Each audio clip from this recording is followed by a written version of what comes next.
Ça m'a vraiment choqué. Avant d'aller voir ces magnifiques paysages dans les montagnes du Nord, j'ai été intrigué par l'énorme présence de police. Des barrages routiers partout, une ambiance assez particulière.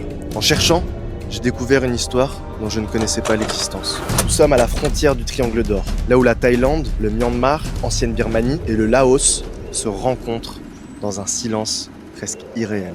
Dans les années 60-70, cette région produisait près de 70% de l'opium mondial. Environ 1000 tonnes par an. Les montagnes, que je trouve si paisibles, elles étaient contrôlées par des milices armées. Plus de 20 000 hommes, prêts à tuer pour protéger leurs champs. Pour les tribus des montagnes, l'opium, c'était pas une drogue, c'était leur survie. Et pour eux, tout simplement, leurs mains rugueuses qui récoltaient le pavot, comme leurs ancêtres l'avaient fait. Mais quand le marché occidental a explosé, tout a basculé. Les laboratoires se sont multipliés dans chaque vallée cachée. En 1975, on estimait la valeur du marché à plus de 12 milliards de dollars, plus que le PIB du Cambodge, du Laos et du Népal réunis.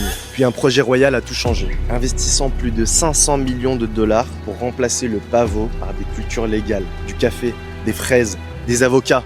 Une chance de tout recommencer. En 30 ans, la production d'opium en Thaïlande a chuté de 96%. C'est incroyable. Plus de 300 000 familles ont trouvé une nouvelle vie. Des enfants qui vont à l'école au lieu de récolter de l'opium. Et c'est là toute l'ironie. Ces mêmes routes qui servaient au trafic sont devenues des routes touristiques. Ces villages qui vivaient de l'opium accueillent aujourd'hui plus de 5 millions de visiteurs par an. On critique souvent le tourisme et son impact, et souvent avec raison. Mais ici, dans ce cas précis, il a sauvé des vies. Tout est relatif.